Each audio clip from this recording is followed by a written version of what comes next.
A salary is the drug they give you when they want you to forget about your dreams. Because it's very easy to stay in that world where somebody is mitigating your risk. You just have to perform certain tasks, do them well for a third of your day, and they will feed you a salary. Hi, good folks and fam. It's the one and only Africa Allah Mixtures of the B Team DJs, and I am here for another episode of Being Africa Allah. It's the matrimony chapter with yours truly next to DJ Trill.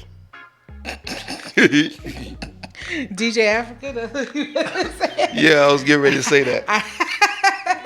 I know my baby is such a cheerleader. I love him so much. Ooh, the child, I don't know. I have to cut that one right there. Anyway, How you gonna cut it off? so today we are talking about how much sex is enough sex, infidelity in marriage, the idea of polyamory and swinging, introducing that into a marriage, and when would that be introduced, or ideas and misconceptions about those particular things. So before we get into anything, Trill, Yes. what is the difference between adultery and infidelity? Adultery is when you commit the act of having sexual relations while you're married. Infidelity Talk to me. is the action or state of being unfaithful to a spouse or other sexual partner. Actually, infidelity or cheating is the act of being either emotionally or physically unfaithful to a spouse or partner. So infidelity is physical or emotional. Yeah, physical or emotional. Right, Or daydreaming. right. Yeah, that mean I've been unfaithful the whole time. Because I used to listen. I ain't gonna tell you no lie. You might as well tell Rashid to stop showing up in my dreams, because Carmen will forever be. Well, I might have to have a nightmare of cutting Common and stabbing him. No pun intended. Allegedly. Dream action. That's what this is. Dream action. Right. So adultery, yes, adultery is engaging in physical sexual activities that may be considered criminal offenses and grounds for divorce in certain places, while infidelity is just really, both physical or emotionally unfaithful.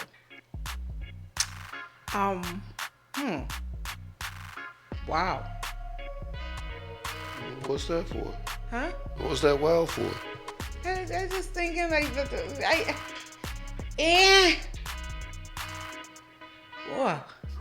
emotionally. Then that means a lot of people are guilty of infidelity. Yeah, there's a lot of people that does that. No, I mean, let me ask you, do you have a work wife? Nope. I think even just in now with this clarification, right? Mm-hmm. I think that in itself is an admission of infidelity. If you say, "Oh, my work wife" or "my work husband" or "my plate," no. If we use this as a guideline, yeah, that shouldn't even be tolerated. No, it shouldn't. It shouldn't. You're right about that. So, in our journey, we took a walk earlier, and on our walk home, we talked about the different time periods and how things have changed, right? Right. In the early 1900s, it wasn't unusual for a man to come home with a child and have their wife raise their child. I mean, case in point, look at the Bob Marley story. How many children he brought home to Rita to raise? A lot. Don't he have like 13, 14 kids? He had 11 kids, 9 mothers. Damn. That's not really a lot.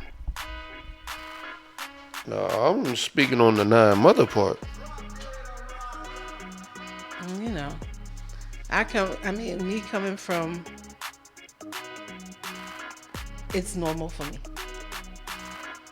Yeah, for Caribbean people, because my grandmother in the Bahamas side had 13. Yeah, but remember now, these is times when they didn't have no TV, because ain't nobody who trying to be Instagram and TikTok famous having 9 and 10 children. I can tell you that they barely having one. You're wrong for that one there. Ooh. Well, there's some people that have 11 kids. Case in point, my crazy behind cousin. Yeah, but are they taking care of them? By their mothers, not him. Yeah, having children don't necessarily mean that you... Like, I need people to understand that doesn't even exist. Like, having children doesn't mean that doesn't qualify you to say that you are a parent or you have a child. You might have created offspring.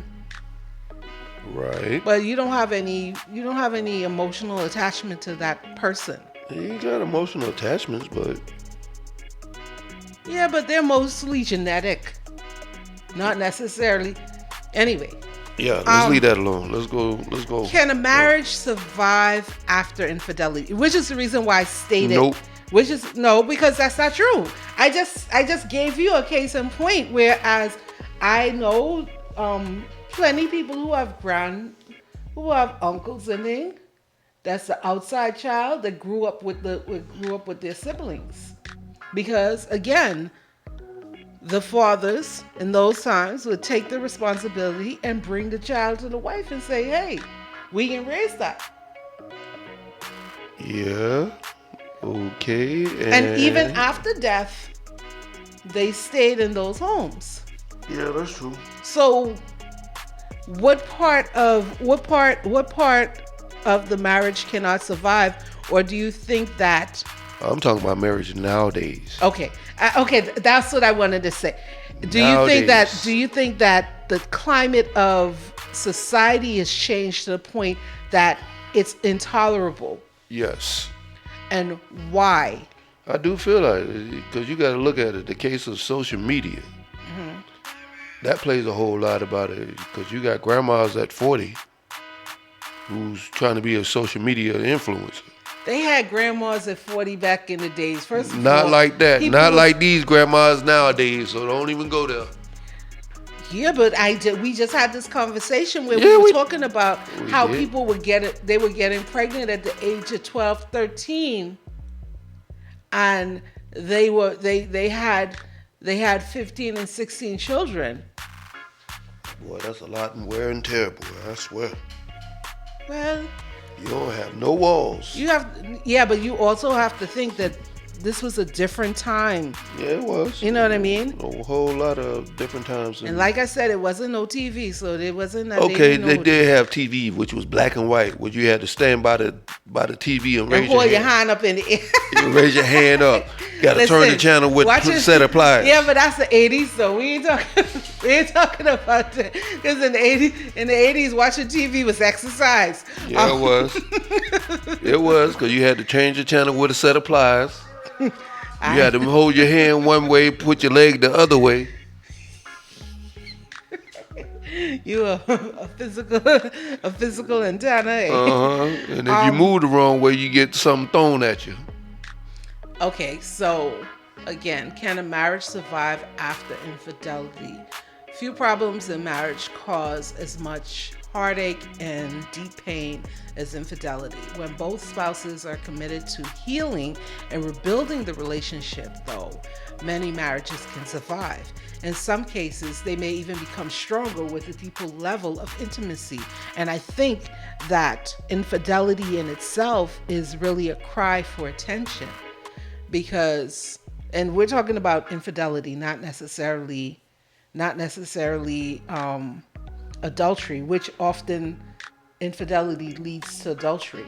But I say this because a lot of the times people don't feel comfortable having conversations with their significant other because they are intimidated or afraid of how they react to their thoughts, ideas, or feelings. Or sometimes, they may just brush off those particular things. Now, I think personally that it's important for people that are together to have similar traits or have similar interests so that you wouldn't have to go outside of the home to find somebody that can accommodate you. But I also understand that realistically, one person can't give you everything that you need.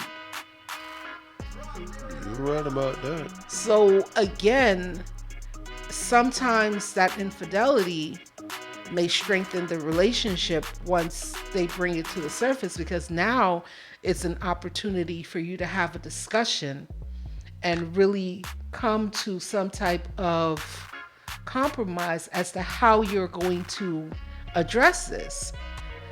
And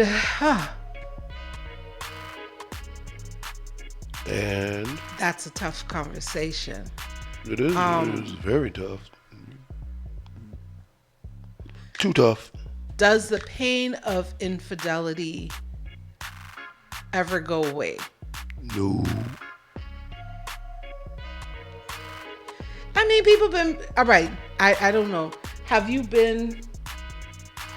had a long relationship, like 7, 8, 10, 5, 3, Nope. 4, 6 3 months? 3. Okay, so you had a 3-year relationship, right? Right.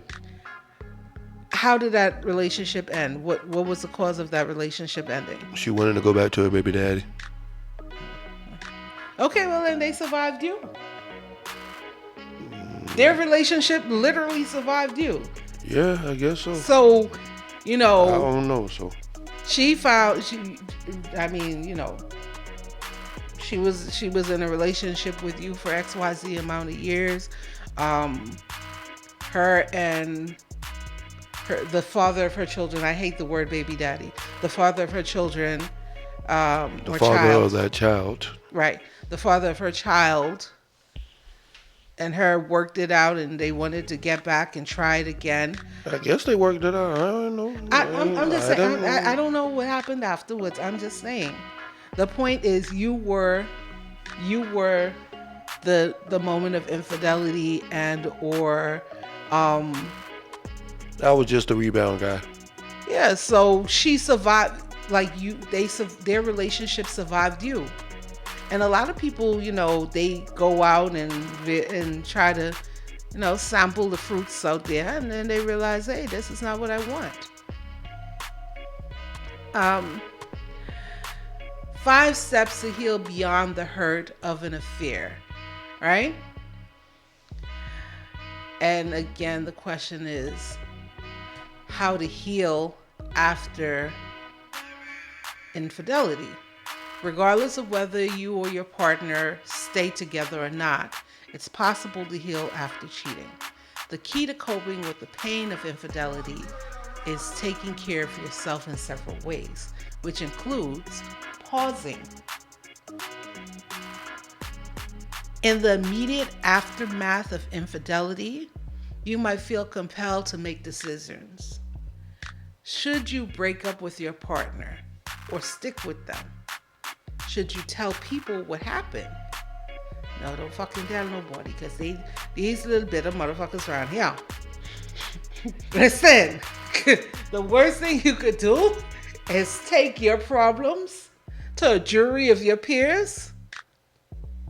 No. And the thing is, most of the times, the jury of your peers are not your peers. They just people you know. So anyway, should you move? Should you keep the other steps? Should you make steps to keep detached your heart and from your life of your partners? Although these decisions are entirely yours to make, you don't have to make them immediately. Pause. take time to really, when they say, like, in these those movies, they be like, we were taking a break. We was taking a sabbatical. Take a break. Kind of really process your emotions. And that's when, in the movie, that's when they get in trouble. When they processing their emotions, Yep. Yeah. You know that's a Hallmark movie. I just saying. I know you did. Pause. Take a break. Pause and take a break if you want to. You're going to end up... You and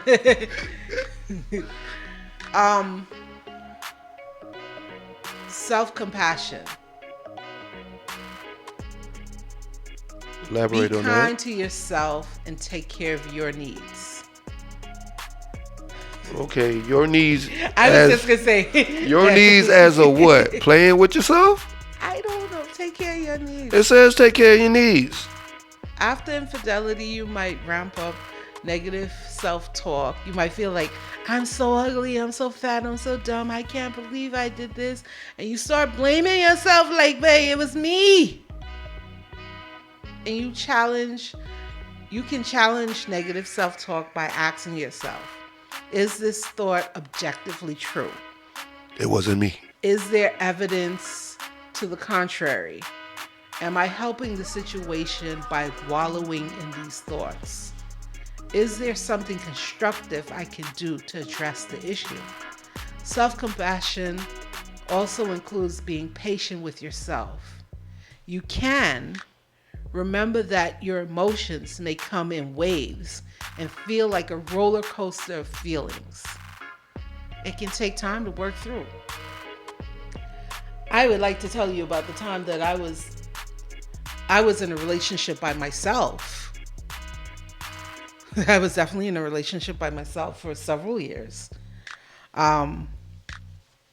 With someone, that I cared about openly.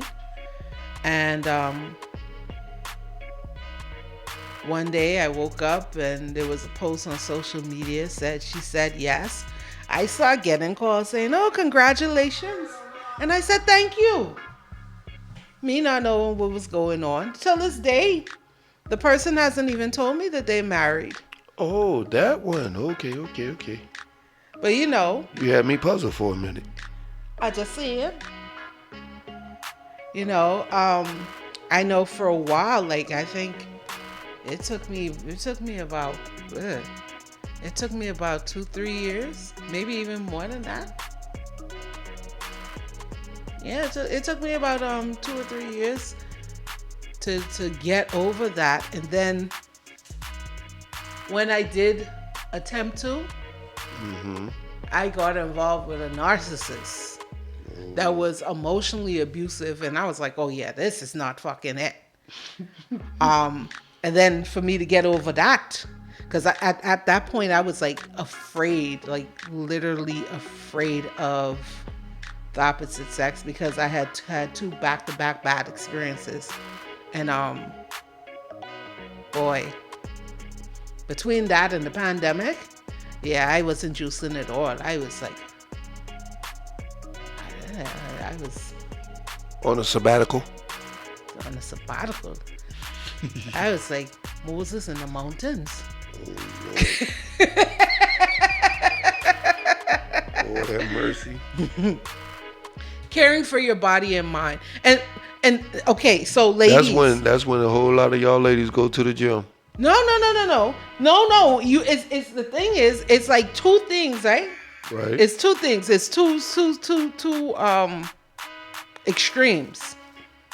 Either you wallow in self-pity and feel like you're unworthy, and you do really dangerous shit, or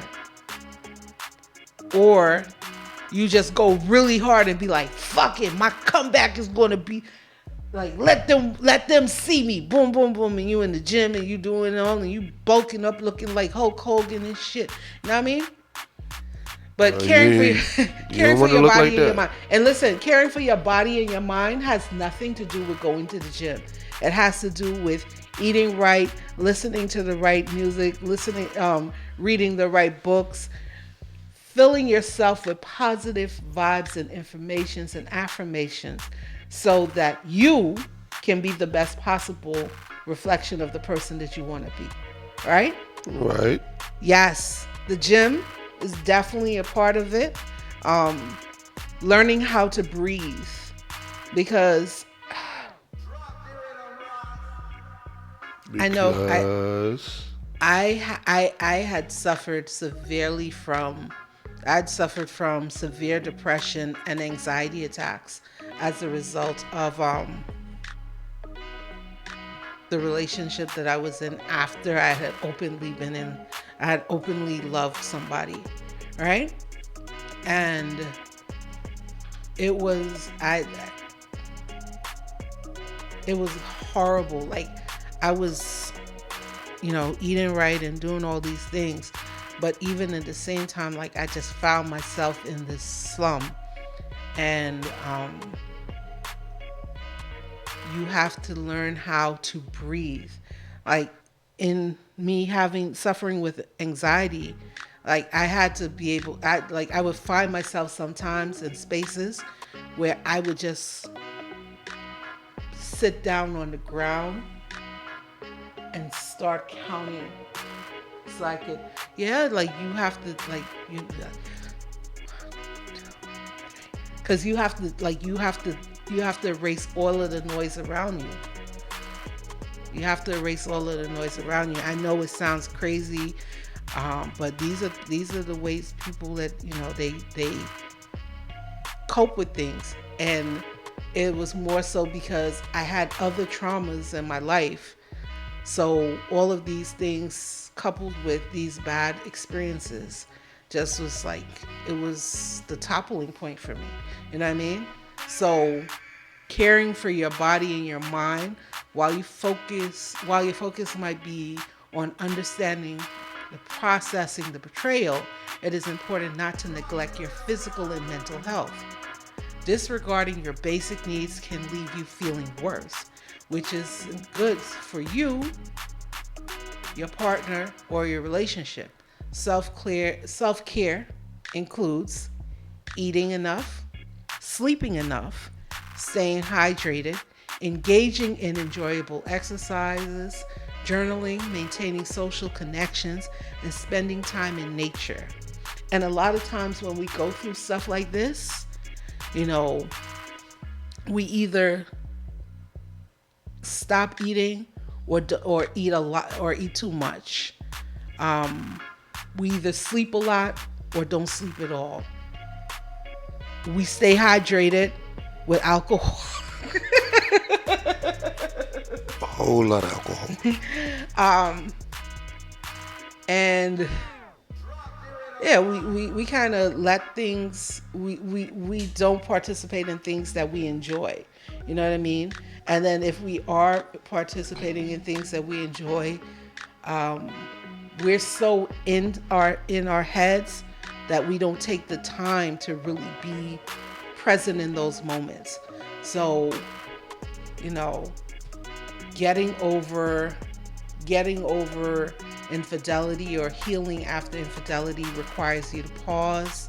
It requires you to have self-compassion and care for your body and mind. Additionally, speaking with others. Now, I ain't talking about going on social media and posting, like, really sit down and analyze what's going on and spend time with loved ones after infidelity. Although being cheated on or being outed as one who cheated may make you feel isolated, you're not alone. Cheating is common. It's a common thing. And now that we've identified what infidelity is versus what adultery is, we know that we are all guilty of infidelity in some way, shape, or form. So learn to ask for help from trusted friends and family. You might find that talking with them about what's happened, venting productively is the key, can help you process your experiences and feel better. And if that doesn't work, then do what I do. Get on the podcast and talk to the world. You might also want to ask loved ones for practical help, such as a place to stay for a night or two while you clear your head, help with moving your things if you choose to move, a lift to a therapy or couples counseling, watching your kids for a few hours while you decompress. Spending time with your loved ones can help you feel less isolated, whether it's over a meal, during a hike, or for a quick cup of coffee during your lunch break. Lastly, they always trying to get you to spend this money, but what you think the last one is? Go shopping. No, therapy.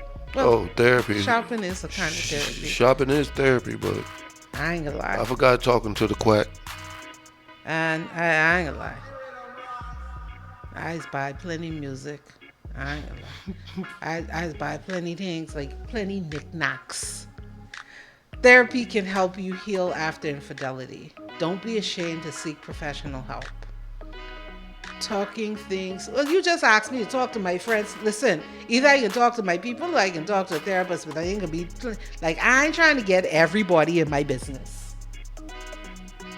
You know how embarrassing it is? Like, I don't care. I'm gonna be 100%. There's a part of you that feels like you're not enough. You know what I mean? I ain't gonna lie. I always feel like I'm not enough. Yeah, you need to get over that because you would. I'm enough? I would admire you. I'm enough? Yes, you are. Thank you. Yes. Thank you, my love. I love that. You are enough. Thank you. I like more, but you are enough. Thank you. I'll take that and run with it. You and your one muscle. Leave my one muscle alone, all right? Just because I'm skinny fat don't mean nothing. Talking things through in a safe, objective space is important. Regardless of whether you decide to separate from your partner or not, individual counseling and couples therapy can help you. If you've decided to break up, couples counseling can help you separate peacefully. Also, I'd like to add that you don't have to wait for something to happen for you to have therapy. It's good for you to, in a healthy relationship, to sometimes take that step, that precaution by attending couples therapy so that you can make your relationship stronger. You know what I mean? Mm-hmm. And therapy can also be you doing things with other couples in environments where people of like minds can converse about the challenges that are going on in their relationships and how they're dealing with it. So that in itself is also a form of therapy.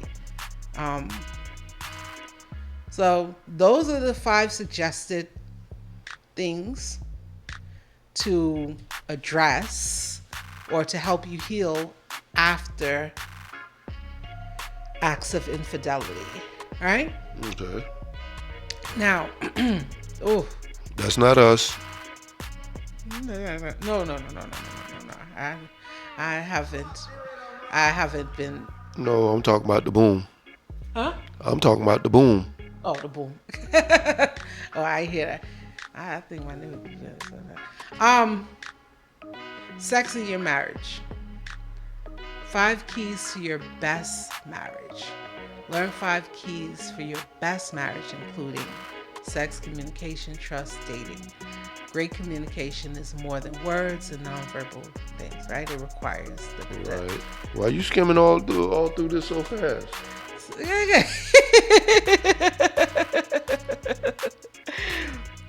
Sex helps you feel closer to your partner. It is the most intimate physical act you and your partner can experience. Without it, it's easy to lose sight of your connection, relationship, and relationship. A healthy sex life takes constant work. Can marriage survive without sex? The short answer is yes. No, I can't. What do you mean? Yes, it You all right, go ahead and listen to them hippies if you want to. The short answer is yes. A sexless marriage can survive, but it can come at a cost. Don't that mean he's polygamy? It said it comes at a cost. So they say it could survive, but they ain't say it could thrive. Like, let's like, I love the English language. They say, yeah, it can survive. They ain't gonna thrive though. Fuck you mean?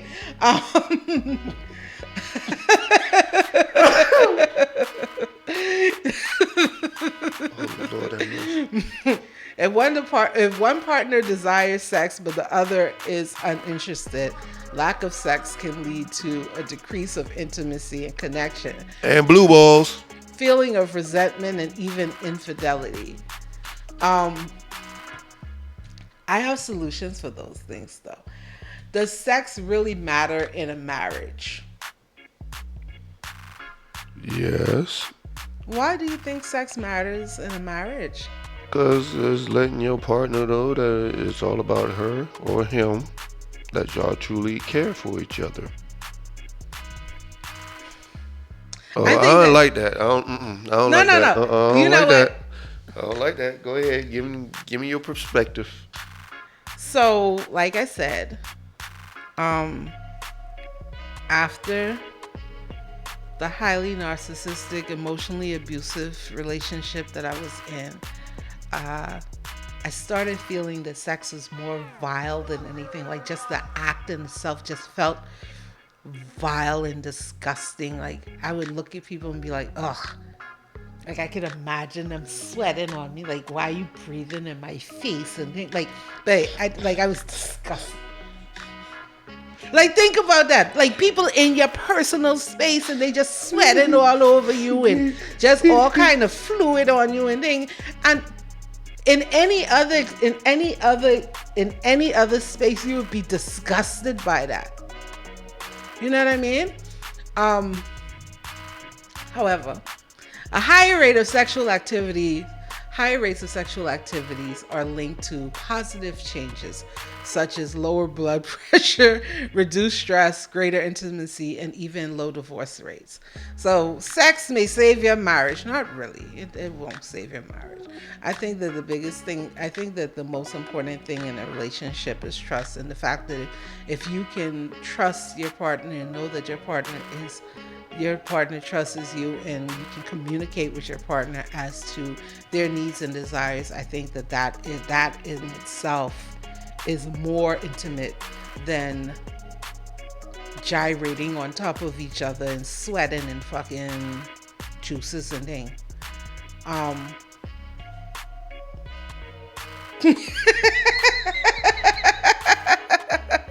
I could do is shake my head at that answer.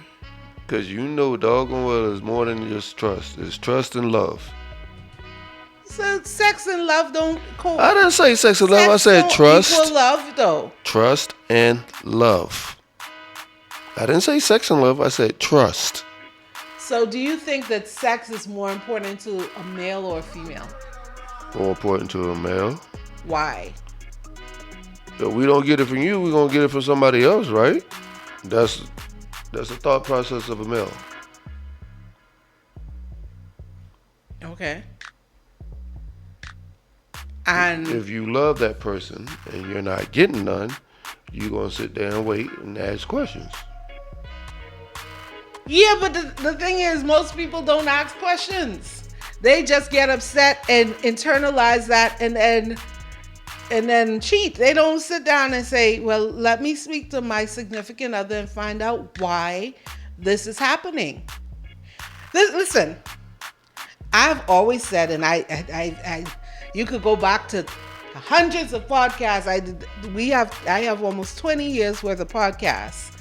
And over the course of the last 20 years, I've said it openly many of times that I have my highs and lows.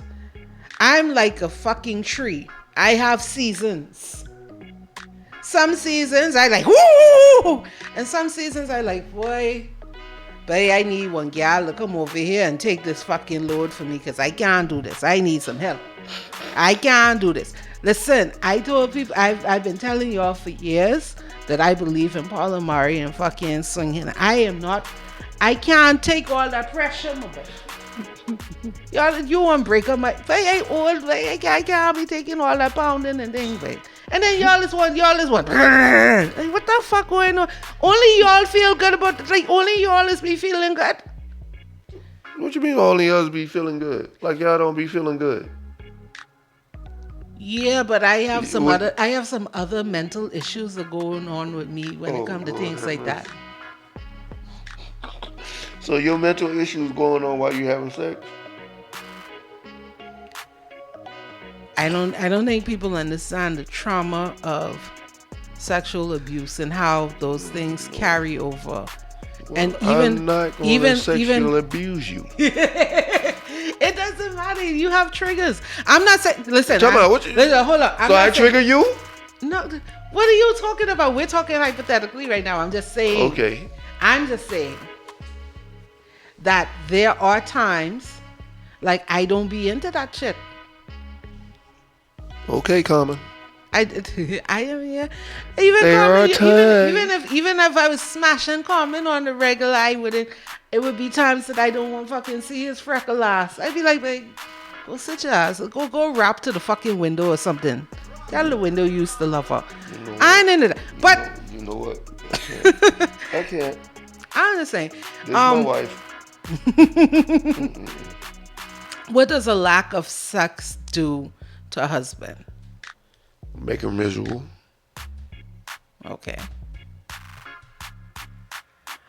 Research suggests that people who have sex frequently have lower stress levels. We already talked about that, right?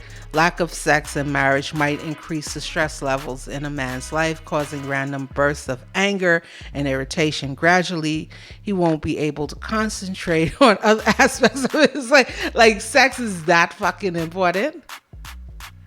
How long is too long to go without sex in a relationship? How long is too long to go without sex in a relationship, babe? Are you gonna ask me this question? Yes. Why you gonna ask me this question? I say no more than a month. Oh, that's good time. You get the from 4 weeks to recuperate. What's yours? What's your answer? As long as I'm content, I'm good. I never really thought about sex in that way.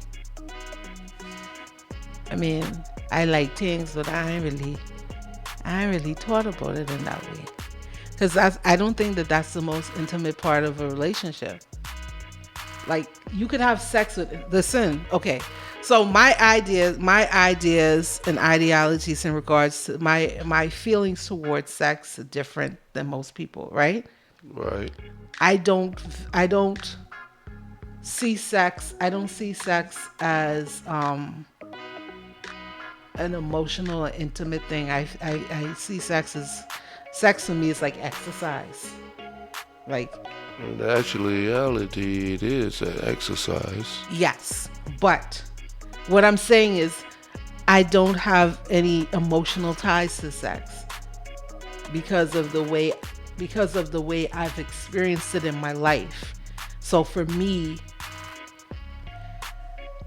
like in The Color Purple, right? The original Color Purple, not this new one that they have. In The Color Purple, Celie said, well, he just get on top of me and do his business. That's how I feel like sex. That's what sex is to me. Like it's like an obligatory thing. It's not something that it's okay. Like sometimes, it'd be like, oh, this is nice.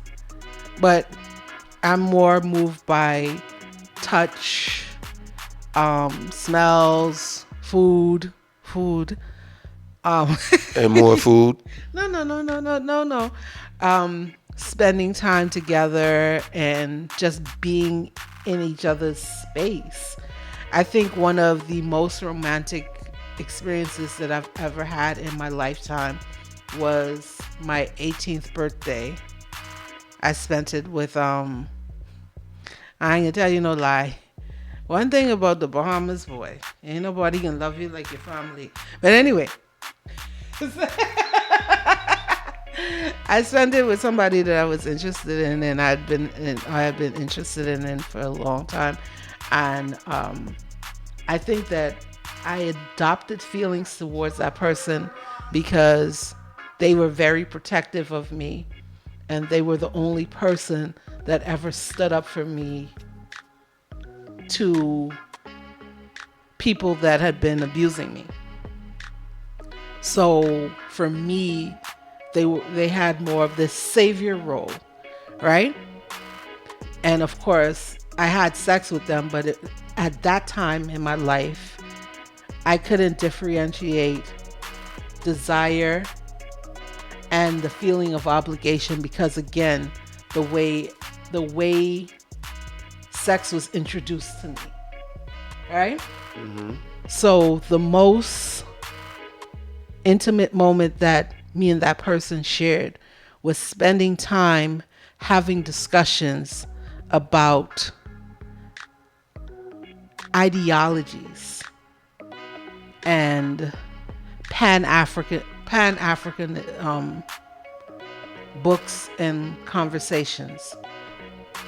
We spent an evening on a yacht in the middle of the ocean, and while everybody else was going to Pound Town, we sat on the deck of the boat looking at the stars and discussing Farrakhan.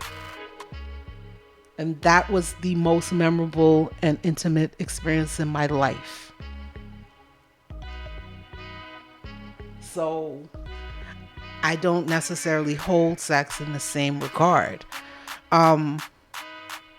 However, I do understand that not everyone has had that same experience. Like I said, the way sex was introduced to me. So not everybody's had that type of relationship when it comes to sex. And so their attachment to it differs. Right.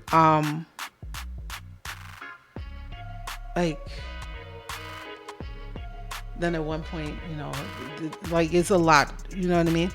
But for me, I think that that's probably why I'm more open-minded about polygamy, polyamory, and swinging, because I don't have that type of emotional attachment to sexual activities. So I don't have a problem with swinging, which swinging sometimes is called wife swapping, husband swapping, or partner swapping. And it's a sexual activity in which both singles or partners in a committed relationship sexually engage with others for recreational purpose. Swinging is a form of non-monogamy and is often found in open relationships, right? And I am more open-minded to that because I know and I understand that men have their desires. And like I've said before, I don't give the idea of infidelity too much weight because I understand that everybody isn't going to be able to satisfy all of your needs. One person cannot satisfy all of your needs. That's why we have friends. That's why we have friends. That's why we spend time apart. That's why we do other things together. We have groups of people in just in general, like not even in a relationship, but even in our friend circles, we have different friends that we do different things with. Mm-hmm. There's some friends you just know you can't take to certain places, that's not their vibe. And it's the same thing in a relationship. There's certain things that you just can't do with your, I mean, you would want to, ideally, you would want to be able to do every and anything with your partner. Which is why I think that you should have a common, like you and your partner should share base common ideologies. But realistically, you're not going to do everything together. So it's the same thing with, if I can't, and again, people gonna be like, oh, you crazy, that sound crazy, da da da. And you're speaking from a place of hurt and you need healing. No, no. I've had plenty of therapy, spoke to plenty of people, did plenty of things. That's not it. I definitely feel that if I'm going to be in a relationship, I cannot be selfish towards my significant other. And if we have exhausted all possibilities, then these options are available. And the majority of people that I know that participate in these type of activities have healthy, loving relationships. I grew up in a blended family. My father had nine children mothers. I had 8 stepmothers. And all of them, with the exception of one, which is the first one, all of them treat me with respect, treat my mother with respect. Them and my mother were friends, for this. And I don't know if it was like that at the beginning. Let me clear that up, right? Because I met all of them and all of them seemed feisty. So I can't imagine Daddy saying, hey, I got one ex-wife in Alabama, all right? And she got 3 kids. And they a little older. They're a little younger than our daughter. And a little older than our son. I don't know how that conversation went, but I do know that all of my siblings and I have a relationship. I love their mothers same way I love my mother. I show up when there are significant episodes in their lives, right? So I don't know if it was that peaceful at the beginning, but I know that they figured it out. And like I said, they old. I mean, we freaking archaic now. I think my eldest sibling is 60 or something. So we've been able to figure it out as a family. So I don't think that, and I'm sure because I know for sure that the first wife definitely felt the pain of this lifestyle change. Now, I could imagine without conversation how I would feel if you, my husband, were to go out there and bear a whole bunch of children and then come back and say, well, hey babe, da da da da. 'Cause I can feel like my thing must be broken.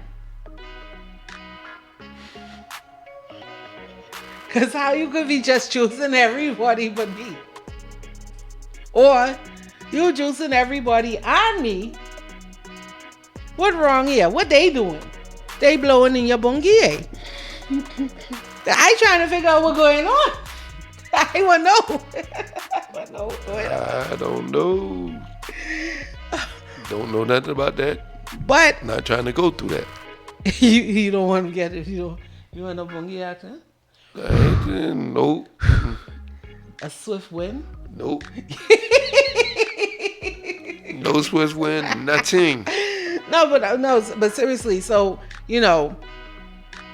I think that again, and I keep saying this, every episode that we've had during the matrimony chapter, communication is the key to all relationships. And in business, in personal lives, in intimate relationships, communication is the most important thing. Once you understand your limits and your expectations, your limits, and the things that you feel comfortable doing, I think that you can be successful in your relationship. Like until today, I didn't know that, you good with not smashing for 4 weeks. Whereas, I might be like, babe, I ain't know that one. Depending on what season I in. Because if I in that hot girl season, my babe. Yeah, I know I'm in trouble. But you're not in that hot girl season at this moment, so I gotta wait till the season change. Look at you, all on Front Street. Boy, I tell you. I talking in court and you over here pushing out. I'm pushing the limits, I know. You out here pouring out all the water. I'm pushing the limits, I know. So, now, we talked about swinging, right? But there's another thing. Polyamory. I call it polyamory, but polyamory. Polyamorosos? Yeah, I don't know. It's poly something, put it that way. It's a consensual non-monogamy. It's consensual non-monogamy. It is the practice of having multiple intimate relationships, whether sexual or just romantic, with full knowledge and consent of all parties involved, which is basically the relationship. Swingers? No, it's not swingers. Swingers are two committed people that have, or partners that have sex, that exchange partners or have sex with each other for recreation. A polyamorous relationship is a practice of having multiple intimate relationships with sexual or just romantic, with the full knowledge and consent of all parties involved. It is generally not gender specific, and no one can have multiple partners of any gender. And I'm sorry, anyone can have multiple partners of any gender. Well, please clear that up. Please do. Because that sounded kind of fishy, though. You over here. It's what you want it to be, basically. You write the contract. Oh, okay. So, that would allow you to have 2 wives, me to have 2 husbands, me to have a husband and a boyfriend, you to have a wife and a girlfriend, however you want to write that story, right? And these are people that would be your designated other. Not whereas swinging is, you hook up with some people today and you're like, hey, we're just gonna go, let's just go smash. This one is, hey babe, I'm going by Courtney's house. I'm gonna spend the weekend over there, okay? We're like, all right. Well, I'll call Josh over then. That's not happening.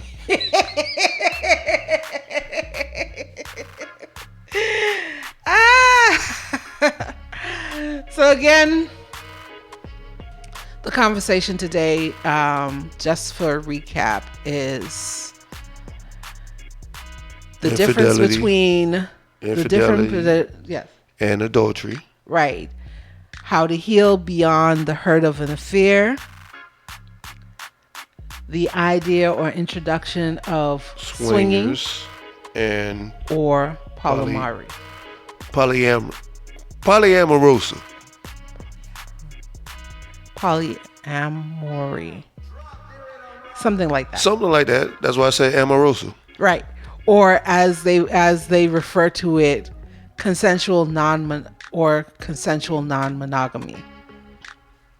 So, in short, that has been our conversation. What is your takeaway for the audience, honey? My takeaway for this? Yes. I'm in awe of everything what you just said. And you got me thinking. You got me thinking.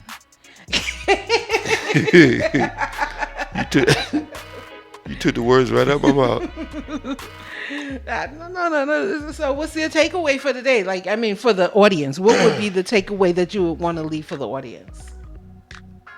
Communication.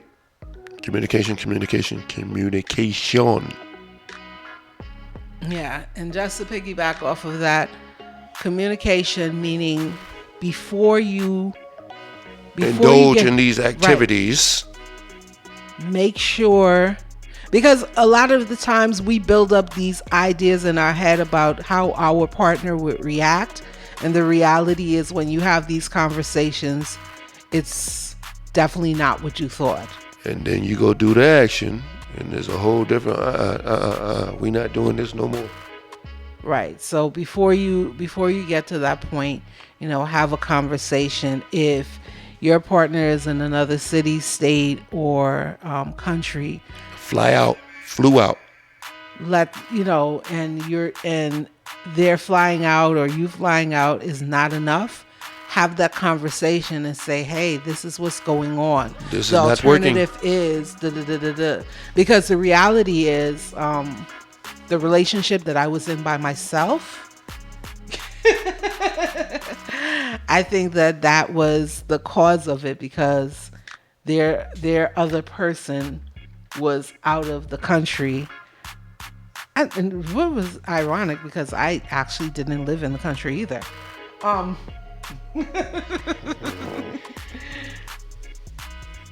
But yeah. So yeah, have those conversations, have those hard conversations. Talk about, what the alternative is, and or the thoughts that you're having, and do not keep them bottled up to yourself. Yeah, don't feel write intimidated about that. Don't feel intimidated about Please write them down. If you can't talk to your significant other about that situation, just write them down and pass them the note. If you send me a text message, I didn't say nothing about a text message. I said give you a note. A NOTE note. Yeah, don't send them a text message saying, no, write it down and give them a hey, look, I don't know how to describe what I'm feeling. Here go a note. Okay. No text messages, please. So I think that our homework for this evening, for our listeners, our homework this evening or this morning or whatever time it is that you're listening to this, take some time to sit down and really analyze your relationship and write down the things that you enjoy, the things that you would want to delve into with your partner, and the things that you're not doing that you would want to do with and your partner. You are afraid that they may not be interested in the same thing with your partner, and then share that information and hit us back. Talk to us. We talk back. Let us know what happens, how it goes. Please do, because I inquiring minds want to know. There you are. This has been Being Africa Allah, the one and only Africa Allah, alongside DJ Trill. Until next week, this is the Matrimony Chapter. Peace.